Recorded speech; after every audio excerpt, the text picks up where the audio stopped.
पागल हो जाएंगे। इनको पागल होना ही है, क्योंकि ये जो है बीमार हो गए। 4 घंटे से ज्यादा मोबाइल देखना ये बड़ी बीमारी है, तवज्जो करो, बड़ी बीमारी है, इससे बचिए आप। ये जो मोबाइल आप देख रहे हैं, ये जो बच्चों के हाथ में रोते वक्त औरतों ने मोबाइल दे दिया, ये क्या समझ रही है? इन्होंने मोबाइल दिया? नहीं नहीं, कैम्ब्रिज यूनिवर्सिटी की रिपोर्ट पढ़ लीजिए, गूगल जाके सब पढ़ लें, जिसका भी चाहे पढ़े। उन्होंने कहा ये जो बच्चों को रोते वक्त मोबाइल देती हैं मेरी बहनें बेटियां, उनके बारे में बता रहा हूं, ये मोबाइल नहीं देती है, ड्रग्स देती है, ड्रग्स जहर दे रही है, जहर अपने बच्चों को बर्बाद कर रही है। इमाम मोहम्मद गजाली कहते हैं कि देखो, जानवर का बच्चा पैदा होता है तो अपनी माँ को पहचान लेता है, पैदा होने के 5 मिनट के अंदर भैंस का बच्चा, गाय का बच्चा आपने देखा होगा, मगर इंसान का बच्चा नहीं पहचानता, अशरफुल मखलूकात होके भी। क्यों? क्योंकि वो बिल्कुल कोरा कागज है, जो लिखोगे वो लिख जाएगा, जो सुनाओगे। आला हजरत फरमाते हैं जब औरत अपने बच्चे को दूध पिलाती है, फर्स्ट टाइम फीडिंग कराती है, सेकंड टाइम, या जब भी दूध पिलाती है, फरमाते हैं जब वो दूध पिलाते पिलाते नबी पर दुरूद भी पढ़ देती है, अल्लाह उसके बच्चे को आशिक रसूल बना देता है। क्या बना देता है? आशिक रसूल।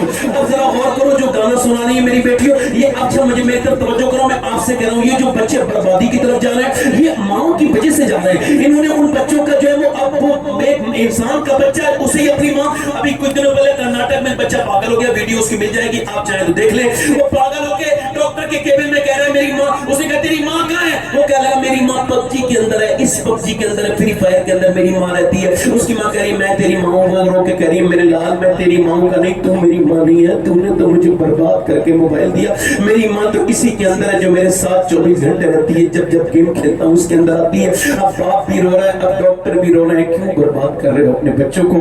खुदा का वास्ता इनको बचाओ। और मैं आपसे भी कहता हूँ मेरे नौजवानों, आपकी 2 GB फ्री है, आपकी 3 GB फ्री है, तो क्या आपकी जिंदगी भी ये फ्री है? जो आपने कभी कब्रिस्तान जाना और कब्रिस्तान जाने के बाद पूरी दुनिया का नंबर 1 डॉक्टर बुलाना, उसको खरबों रुपए देके कहना कि मेरे दादा इस कब्र के अंदर है, 10 मिनट के लिए निकाल दो, उससे 10 सेकंड उसका बाप भी जिंदा नहीं कर सकता। यानी तेरी जिंदगी की कीमत क्या है तुझे खुद भी खबर नहीं, कि मेरे भाई तुझको खुद भी खबर नहीं, तूने 6-6 घंटे मोबाइल पे, और वो भी कैसे गुजारे हैं। एक तो वक्त तूने बड़ा खराब किया, और दोनों जवान उस तूने किया क्या है? तूने अपनी आंखों को गंदा किया है, तूने अपनी आंखों में गंदी तस्वीरें देखी हैं। ये बता, इसी हाल पे तू मर गया तो तेरा क्या होगा? मुझे बता जरा, ये क्या हो रहा है आखिर? मैं आपसे पूछता हूँ, सियाबी और उतबा बिन गज़वान, उनका नाम है, इमाम मोहम्मद गजाली ने इसको लिखा है कि जब उन्होंने अपनी आंख में, उतबा बिन गज़वान उनका यहाँ पर बसरा में मज़ार है, हजरत सैयदना हजरत जुबैर बिन अव्वान की कब्र के बराबर में उनका मज़ार है, उन्होंने अपनी आंख में अपनी तलवार मार के अपना गुल्ला निकाल के फेंक दिया। और लोगों ने पूछा ये क्या किया, पागल हो गया? अब मूसा शरी आए, तूने ये क्या कर लिया? कहने लगे यार मैंने लोगों की वजह से नहीं किया। फिर कभी अभी मैं जब तलवार चला रहा था, एक लड़की पे मेरी नजर पड़ गई, गलत नजर पड़ गई, बुरी नजर, और पहली नजर में कोई बात नहीं है, दूसरी नजर पड़ गई, कहते हैं फिर ये हराम हो गई। तो फिर मैंने सोचा, मुझे हुजूर की हदीस याद आई, जो बदनिगाही करेगा उसकी आंख में जहन्नम की आग डाली जाएगी। मैंने सोचा कहीं मेरी आंख में जहन्नम की आग, मैं तो एक छोटा सा तिनका बर्दाश्त नहीं कर सकता, अगर गुनाहों के सबब मेरी आंख में वो ठूस दी गई तो फिर क्या होगा? रातों के वक्त में अपने मोबाइलों पे अपनी आंखें बंद करके सोचने वालों, अगर इस पे इंस्टाग्राम और फेसबुक की रीलें जो है वो स्वैप करते करते करते करते उसके बाद सो जाने वालों, बताओ इसी हाल में मर गए। और जब तुम कब्र में पहुंचे तो जिस पैगंबर के लिए तुमने जिंदगी जी, ये कहते थे या अल्लाह नबी का दीदार करा दे, आज कब्र में जब हुजूर आए तुम नजर ऊपर को उठाने लगे तो फरिश्ते ने कहा नीचे कर आंखें, तेरी आंखें इतनी गंदी है कि तू मुस्तफा को नहीं देख सकता, तू अभी गंदी तस्वीरें देख गया। बोल उस वक्त में क्या होगा मेरे भाई? सैयदी आला हजरत फरमाते हैं नेक वो है जो तन्हाई में नेक है। या अगर यहाँ तलबा बैठे हो, मेरे नौजवान बेटे बैठे हो, उनसे एक ही गुजारिश करूंगा, गौसुल आज़म फरमाते हैं दुनिया की सबसे बड़ी पाकीज़गी कपड़ों की पाकीज़गी नहीं, नजर की पाकीज़गी है, दिल की पाकीज़गी है। हजरत सैयदना मुहम्मद फ़सानी रहमतुल्लाह अलैह फरमाते हैं जिना की शुरुआत नजर करती है, नजर देखती है, दिल पसंद करता है, और शर्मगाह इस फेले पर को कर जाती है, ये इंसान को बर्बाद करके चली जाती है। वो मेरे दोस्त अपनी निगाह को बचा, मगर अब ये कहाँ मिलेगा? अब तो मियां पीर साहब लोग भी ऐसे में है, अल्लाह उनको हिदायत अता फरमाए। इतने हैं बदतमीज कि वो कहते हैं मैं बख्शूंगा तुम्हें। ये कितना बड़ा दावा है, उन्होंने ये कैसे कह दिया? खुदा की कसम, हजरत अबू हुरैरा के कदमों पर इस जमाने के सारे पीर तो जाएंगे, बल्कि हर जमाने के पीर तो सकते हैं। अबू हुरैरा वो शख्सियत है, मगर जब इंतकाल हो रहा है, कितना बड़ा मुहद्दिस है, कभी पीला रंग होता है, कभी सुर्ख होता है, कभी पीला, कभी सुर्ख, कभी पीला, कभी जर्द, कभी पीला, कभी जर कभी सुर कभी जर। किसी ने पूछा क्या मौत के खौफ से सिहाबी डर गया है? नहीं नहीं नहीं, मेरे नबी का फरमान है कि मरते वक्त इंसान को बता दिया जाता है तू जहन्नम में जा रहा है या जन्नत में। तो मैं अर्ज कर रहा हूँ मालिक अबू हुरैरा बड़ा गुनहगार है, इसके गुनाह माफ करके इसको जन्नत अता कर देना। मैंने बड़ी खताएं की, ये तो सहाबा किराम की जिंदगी है और एक हमारी जिंदगी बिल्कुल गुनाहों पे जरी, कभी डरते नहीं अल्लाह से। मेरी बहनों मेरी बेटियों सुनो, तुम्हारे घर में किस तरह के बच्चे दरिया ये यहाँ से बदायूं से हिजरत करके एक औरत आगे बढ़ी है और उसने जो है वो बदायूं दिल्ली में जो है ना सुकूनत इख्तियार की। वो रात के वक्त में अपने कच्चे मकान में रो रही है। सैयद जाती है, अगर कोई सैयद है तो दो सीन उसके अंदर लाजिम होंगे, एक सखावत का सीन, एक सजदे का सीन, ये दोनों लाजिम होंगे। वो रात के वक्त में रो रही है, उसके बच्चे ने जब रोने की आवाज सुनी तो उठा और उठने के बाद 7 या 8 साल का बच्चा आगे बढ़ा और आगे बढ़ते बढ़ते अपनी माँ के करीब पहुंच गया और जब सलाम माँ ने फेरा तो करीब जाके बोला अम्मी जान क्यों रो रही हो? तो माँ कहने लगी मेरे लाल तुम उठ गए? कहा अम्मी आपकी आवाज से मेरी आंख खुल गई। क्या मेरे लाल बात यह है कि मेरे हाथ पे अभी कीड़ा चढ़ा था। कब फिर कब मैं मुसलमान हूँ, मुझे याद आया आज तो कीड़ा हटा रही हूँ, कल मैं जब कब्र में जाऊंगी तो मेरे लाल कितने कीड़े आते हैं। मेरे बेटे उसी वजह से मैं रो रही हूँ, उसी वजह से मैं डर रही हूँ। सैयदना उस्मान ज़ुन्नूरैन है, हाय मेरी नस्लें कुर्बान हो जाए हजरत उस्मान के नाखून पर। मेरे नबी ने फरमाया किसी को हजरत इब्राहिम खलीलुल्लाह का दीदार करना है, इब्राहिम को देखना है अलैहिस्सलाम। सहाबा ने अर्ज़ की या रसूल जरूर देखना है। तो मैं देखो सामने से मेरा उस्मान आ रहा है, उसका बिल्कुल चेहरा इब्राहिम अलैहिस्सलाम की तरह है। हजरत उस्मान ज़ुन्नूरैन गड्ढे को देखते हैं और गड्ढे को देख के बेहोश हो गए। उसे उर्फ़े आम में गड्ढा कहते हैं। वो बेहोश हो गए। जब वो बेहोश हुए तो लोगों ने पूछा हुजूर होश में आए? हुजूर ये आप इसको देख के बेहोश क्यों हो गए थे? फरमाया मुझे इस गड्ढे को देख के अपनी कब्र का गड्ढा याद आ गया। आप जितने सब बैठे हो आप भी समरोगे। ये जो तकरीर कर रहे हैं ये भी कब्र के अंदर होगा, इसके ऊपर भी तख्ते लगाए जाएंगे, ऊपर से मिट्टी डाली जाएगी। ये जो मेरी बहनें कॉकरोच से डरती हैं इनको भी उन्हीं कीड़ों में जाना है, कब्र के अंदर जाना है। मेरे आका फरमाते हैं मेरी नजर में सबसे खतरनाक जगह कब्र है। अगर तुमको पता अगर जानवरों को खबर हो जाए तुमको मरना है तो तुम्हें कोई मोटा जानवर नहीं मिलेगा। मेरे आका फरमाते हैं वो नेक हो नहीं सकता जो मौत को कसरत से याद न करता हो। ये देखो तो मेरी और आपकी सबकी मौतें तैयार हैं, हम सब मौत के करीब हैं मगर डर बिल्कुल कोई नहीं, बिल्कुल खौफ नहीं। वो औरत रो के कहती है मेरे लाडले आज तो हटा दिया, कल मैं जब कब्र में जाऊंगी तो मेरा क्या होगा? मेरे लाल बच्चा भी फूट फूट के रोया। छोटे से बच्चे के दिल पे बड़ा असर हुआ माँ के रोने का। माँ ने पूछा क्यों रोता है मेरे लाल? मम्मा तुम तो बड़ी हो मैं छोटा हूँ, मेरा क्या होगा? तो माँ ने ये नहीं कहा तू बच्चा है, माँ ने कहा तू सजदा कर अल्लाह बचाएगा। वो जब सजदे में गया ना तो माँ फूट फूट के बोली मालिक मैं बेवा औरत हूँ और तू मालिक मेरा बच्चा यतीम है और तू करीम है, मैं यहाँ तक लाना मेरा काम था, यहाँ से आगे कबूल करना तेरा काम है। मैं तो कमजोर हूँ, तू फिर बना ताकतों वाला है। माँ रोज रोती थी तुम अपने बच्चों के साथ कभी नमाज पढ़ा करो, तुम्हारा दिल कितना खुश होगा जब तुम्हारे छोटे छोटे बच्चे, और सुनो 7 साल तक ही वो तुम्हारी नकल करेंगे, 7 साल के बाद आपकी नकल आपके बच्चे नहीं करेंगे। 7 साल तक अपने बच्चों को मस्जिद लेके जाओ, उनके साथ नमाजें पढ़ो, उनके सामने अल्लाह के खौफ से लर्जा करो, लर्जा हो जाओ ताकि उनके अंदर भी वही सब पैदा हो। माँ रो के कह लेगी मालिक मेरे बेटे को कबूल कर ले, मेरे रब कबूल कर ले, यहाँ तक लाना मेरा काम था, कबूल करना तेरा काम है। बेटा जो है ना अल्लाह अकबर, बेटा जो है ना रोते रोते रोज रोता था, तहज्जुद की नमाज में आदत पड़ गई, माँ भी रात को रोती थी। बेटा जवान हुआ माँ का मिसाल हो गया और उसके बाद बेटे का रंग दिल्ली पे चढ़ा, बेटे के बुजुर्गी में इंतकाल उसका भी हो गया। मगर जाकर के दिल्ली की सरजमीन को चेक करो, बादशाहों की बीवियां, मुगलों की शहजादियों की कब्रों के निशान मिट गए, तुम्हें दिल्ली में ढूंढने पर भी नहीं मिलेंगे। मगर जो कच्चे मकान में रोती थी उसका मजार 3 बीघा जमीन में बना हुआ है, उसका नाम सैयदा सुलेखा अलमरूम माई साहिबा है और हर बुध के दिन उसके मजार पे मेला लगता है। और बादशाहों की कब्रें तो दिल्ली में ढूंढोगे तब भी नहीं मिलेंगी, मगर उसके बेटे के मजार पे रोज मेला लगता है। उसके बेटे का नाम निजामुद्दीन है, वो इलाही है। दिल्ली में सजदा करती है तो बेटा दिल्ली को शरीफ बना देता है। माँ जब की चौचा वाले की सजदा करे तो उसका बेटा की चौचा में कदम रखे कि चौचा का शरीफ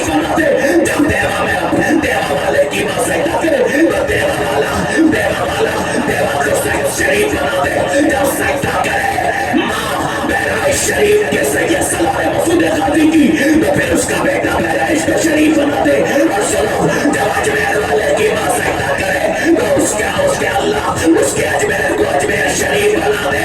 جب بغداد والے کی ماں سجدہ کی اعلان میں کرے اللہ عبد القادر کے قدموں کی برکت سے بغداد کو شریف بنائے. اور جب ماں فاطمہ مدینے میں سجدہ کرے تو پھر بیٹا کربلا کو کربلا شریف بنائے.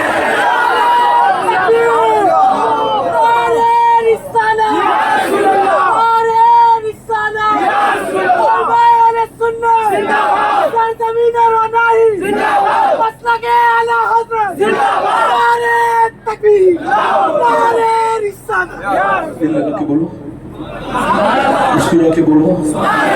یعنی ماں کا اثر بچے پہ بھی پڑتا ہے, بیٹی پہ بھی پڑتا ہے. دنیا میں دو طرح کی لڑکیاں ہیں, چیک کر لینا.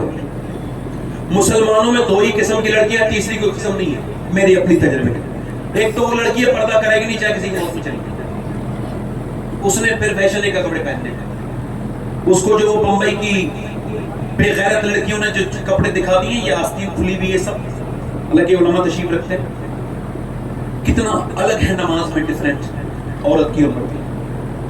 اور وجہ یہی ہے مرد یہاں تک ہاتھ لاتا ہے, عورت کو صرف یہاں ہاتھ لا کے پکڑنا ہے. چونکہ مرد اور عورت کے جسم میں بناوٹ ہے. اللہ نہیں چاہتا یہ نماز پڑھتے میں بھی پڑھتا. یہ سجدہ کرتی ہے تو چھپ کے کرتی ہے, مرد کے کھل کے لیے. مگر اب اس کو بے غیرت کو خبر ہی کوئی نہیں, نہ اس کے بھائی کو خبر ہے, نہ اس کی بہن, اس کے باپ کو خبر ہے. فکر ہے بالکل, توجہ کریں. ایک لڑکی وہ ہے جو کئی پردے میں نہیں ہے, نہ مزار پہ, نہ مبنوں میں, بازار میں, نہ شادی میں, ہر جگہ بے پردہ ہے. دوپٹہ تک سر پہ رکھنے میں بھاری پن محسوس ہوتا ہے اس کو. اور ایک دوسری لڑکی بھی اسی امت میں ہے, وہ کالج کے باہر کھڑی ہے. اس سے وہ کہہ رہا ہے یا تو پیپر دو گی تو تم کو ایک کام کرنا پڑے گا, یا تو تم اپنا حجاب اتارو یا پھر ایگزام دو. اس نے کہا میں حجاب نہیں اتاروں گی. اس نے کہا یا تو حجاب اتارو یا ایگزام دو. اس نے ایگزام کی کاپی اس کے منہ پہ مار کے کہہ اپنے پاس رکھ, میں تیری غلام نہیں ہوں, میں تو مدینے والے مصطفیٰ کی بچیاں دو ہیں. اور ایک وہ ہے جس کے گھر میں شروع سے ٹی وی چلی, فلم چلی, امی بے غیرت اتفاق سے, بے شرم بھی ہے اتفاق سے. امی اس کی فلم دیکھتی ہیں, ٹی وی چل رہی ہے, گندی تصویریں آ رہی ہیں, لپ لاک ہو رہا ہے, امی ابا سب وہیں بیٹھے ہیں. اور اس کی ماں جو ہے نا وہ بڑی بیچاری ایموشنل ہے, دل اس کا بڑا کمزور ہے. جب ہیرو ہیروئن نہیں ملتے تو رونے لگتی ہے, اور جب ہیرو ہیروئن ملتے ہیں تو اماں خوش ہو جاتی. یہی ڈرامہ دیکھتے دیکھتے بیٹی جوان ہو گئی. پھر اس نے جب قدم غلط راستے پہ ڈالے اور کسی کے ساتھ وہ گئی, اے میری ناک کٹ گئی. ارے تو نے خود کٹائی نا, اب کیوں روتی ہے؟ جتنا تو ٹی وی کے سامنے روئی ہے نا, اگر اتنا اپنے رب کے سامنے روئی ہوتی تو بیٹی تیری ناک نہ کٹاتی. سر فخر سے سر اس گھر کو آگ لگ گئی کر کے چراغ سے. اور سنو وہ دوسرے دن پہلے دن وہ کھانا چلا گیا, دوسرے دن بھی حضرت علی گئے. توجہ کرنا, زیادہ لمبی میں نے گفتگو نہیں کرنی, میں آپ کو دیکھ رہا ہوں. ذرا دونوں ہاتھ اٹھا کے بولے ایک بار لبیک یا حسین, دل لگا کے بولو لبیک یا حسین. یہ دیکھو میری بات غور کرو. دوسرے دن مولا علی پھر گئے, پھر اس کے بعد آپ نے بغیر سحری کا روزہ رکھا اور پھر پانی پی کر کے چلے گئے. پھر پورے دن مزدوری کر کے شام کو آپ جب لے کے آئے اور اپنے بچوں کو سامنے رکھا, اور سیدہ خاتون جنت نے پھر اس کو چلایا, اور چکی چلانے کے بعد پھر حضرت علی کے سامنے کھانا وانا بنا کے رکھ دیا. اور پھر اس کے بعد پھر آواز آئی کہ میں مسکین ہوں, میرے گھر میں کھانا کچھ نہیں ہے, کیا مجھے کچھ مل جائے گا؟ حضور کی بیٹی نے اٹھا کے دے دیا. اب یہ تیسرا دن ہو گیا, ذرا غور تو کرو, تیسرا دن ہو گیا. اب یہاں پر توجہ کرنے کی بات ہے, اور انشاءاللہ اسی میں میری تقریر کو میں اپنی ختم کروں گا. ذرا دھیان دے کے میری بات کو سنیے, اور اللہ تعالیٰ آپ پر مہربانی کرے. اللہ کسی کا آپ کو محتاج نہ کرے, اپنے کرم میں رکھے, اپنے فضل میں رکھے, اپنی مہربانیوں میں آپ سب کو رکھے. ذرا دھیان دیجیے آپ. حضرت سیدنا داتا لاہوری کشف المحجوب میں لکھتے ہیں کہ ایک مرتبہ ایک آدمی امام حسین کے پاس آیا اور کہنے لگا کچھ ذرا غور کریں, میری طرف کچھ ملے گا مجھے اللہ کے نام پہ؟ تو آپ نے فرمایا ابھی تو نہیں, شام کو آنا. اچھا شام کو جب وہ آیا تو اس نے نے دیکھا 3 اونٹ یا 2 اونٹ لدے ہوئے کھڑے سونے کے سکوں سے. امام وہ کہنے لگا اگر 2-3 سکے مل گئے تو میرا مقام بن جائے گا. تو امام علی مقام نے اس کی طرف اشارہ کیا کہ یہ سب سارے آپ کے ہیں, یہ جتنے سکے سب تمہارے ہیں, 25,000 سکے سونے کے, یہ سب تمہارے ہیں. اس نے وہ سکے لیے اور کہا حضور یہ اونٹنی کا یہ بھی تمہاری ہے, جان لے جاؤ. کسی نے کہا حسین ایک بار میں کسی کو کوئی اتنا تو نہیں دیتا, آپ نے اتنا دے دیا. کہا میں نے اپنی ماں فاطمہ کی وجہ سے دیا ہے. کہا کیوں؟ کہا میری امی نے مجھ سے کہا حسین اگر کوئی تیرے دروازے پہ آ کے مانگے اور پھر وہ بھکاری رہے تو پھر تم نے کیا دیا؟ ایک بار میں مانگنے والے کو اتنا دے دے کہ بھکاری نہ رہے, غریب بن جائے. دل لگا کے بولو تبھی تو اقبال کہتا ہے رشتہ آئین حسن زنجیر پاس فرمانے جناب مصطفیٰ ورنہ گردے کی بدش گردیدہ میں سجدہ برخواہ کے پاشیدہ میں. اقبال کہتا ہے مریم از یک نسبت عیسیٰ عزیز سی نسبت حضرت زہرا عزیز. اقبال کہتا ہے اس وجہ سے حضرت مریم بلند ہے کہ عیسیٰ کی ماں ہے, مگر یہ سیدہ کو تو دیکھو انہیں تو 3 نسبتیں حاصل ہیں. ذرا سے بولو یہ کس کی بیوی ہے؟ علی کی بیوی ہے اور حسنین کی ماں ہے. ذرا غور کرو, حسنین کی ماں ہے اور یہ میرے نبی کی پیاری بیٹی ہے. مگر جب میرے امام نے اس بات پہ قلم اٹھایا تو خدا کی قسم پوری دنیا کے سارے اہل بیت کے چاہنے والے سارے شہر ایک طرف رکھو خاتون جنت کی شان میں, اور یہ میرے امام اہل سنت کا ایک شعر سارے اشعار پر بھاری ہو جائے گا. اگر اقبال نے شعر کو سن لیا ہوتا تو میاں مرید ہو جاتا. اس نے کہا تھا مریم از یک نسبت عیسیٰ عزیز سی نسبت حضرت زہرا عزیز نوری چشمی رحمت للعالمین آئی امام اولین و آخرین بانو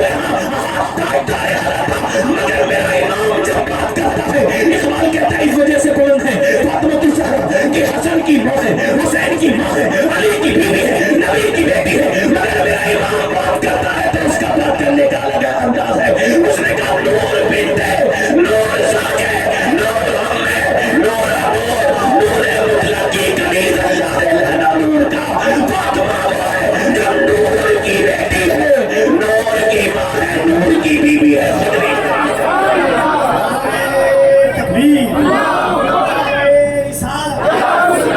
خاتون جنت, زور سے بولو سبحان اللہ, دل لگا کے بولو. یہ جو فضائل یہ فضیلت یہ خاتون جنت کے نام کا ٹائٹل اس کا تھوڑا بہت حق ادا ہوا, حالانکہ پوری زندگی میں نہیں کر سکتے ہم. زور سے بولو سبحان اللہ. اب یہ 3را دن ہے, زور سے بولو سبحان اللہ. کبھی یاد کیا کرو یہ اتنے بڑے بڑے پیٹ ہمارے جو بڑے میں سنت نہیں ہے,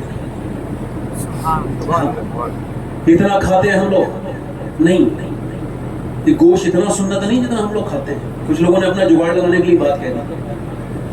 ہاں حضور نے گوشت کو پسند فرمایا, یہ کھانوں کا بادشاہ ہے. سب باتیں اپنی جگہ ہیں مگر ایک اس کی لمٹ میں کھایا جائے. میں نے عشق کی جیسی بات بابا فرید کے یہاں پائی, میری اپنی نظر میں کوئی ایسی نہیں گزری بات. وہ توڑ کے کھانا کھاتے تھے. نظام الدین اولیاء نے کہا یہ چھوٹی سی ترازو میں آپ توڑ کے کھاتے ہیں. لوگ اعتراض کرتے ہیں کہ آپ کے پیر آخر توڑ کیوں کھاتے ہیں کھانا, بالکل کمزور سے ہیں. بابا فرید الدین جیسے بالکل آپ کا چہرہ بڑا خوبصورت بھی ہے اور بڑے آپ کمزور سے ہیں. تو پوچھا کہ آپ یہ کیوں کرتے ہیں؟ کہنے لگے ساری باتیں تم کو بتاؤں نظام کا. حضور لوگ پوچھتے ہیں تو رونے لگے. کیا ہوا؟ کہ میں نے حضور کے کھانے کا اندازہ کر لیا ہے, میں اپنے سرکار سے زیادہ کھانا نہیں کھانا چاہتا, اس وجہ سے توڑ توڑ کے کھانا کھاتا ہوں. میں کہتا ہوں عشق کی اتنی بڑی مثال کون دے سکتا. یہ ہے بابا فرید الدین گنج شکر. حضرت علی پورے دن 3را دن بھوکے پیاسے گھر سے نکلے. توجہ چاہتا ہوں, پھر پورے دن مزدوری کی. حضرت علی کہتے ہیں ایک دن میں اپنے گھر میں 15 دن کے بعد آیا. میری بیوی کے میں پاس گیا تو وہ مجھے دیکھ کے اندر گئی, پانی پلایا. میں نے کہا بھوک لگی ہے فاطمہ. وہ اندر تھی اور کہتے ہیں وہ اندر چلی گئی. میں نے انہیں آواز دی سیدہ کھانا لائیں, تو وہ نہیں آئی. پھر میں نے زور سے آواز دی تو اندر سے رونے کی آواز آئی. میں گیا تو بیٹھی بھی رو رہی تھی. اچھا جس کا چہرہ بالکل نبی کی طرح, چہرہ بالکل سرخ ہو رہا تھا, آنسو گر رہے تھے.